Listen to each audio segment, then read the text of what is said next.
அனைவருக்கும் மதிய வணக்கம். இதுவா அதுவா என்ற பெருங்குழப்பத்திற்கு மத்தியில் செவிலியர் வருகை. ஐசியு அறைக்கு முன்பு அரசியல் மாநாடு. தந்தை ஜாடையில் பெண் பிள்ளை. கூட்டத்தில் ஒருவள் இதுவும் பெண்ணா என்று ஏளனிக்க 9 மாதம் அனுபவித்த வழிகளுக்கு ஒரு நொடியில் கிரீடம் அணிவிக்கப்பட்டது. அவள் தானாக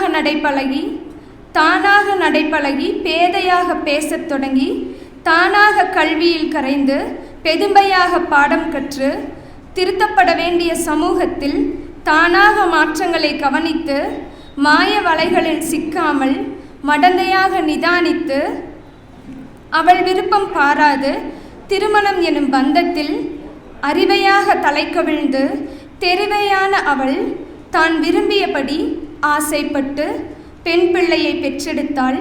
பாவியான அவள் பேரிளம் பெண்ணாகத்தான் உணர்ந்தாள். அவளின் நிலைதான் அவளுக்கும் என்று. நன்றி.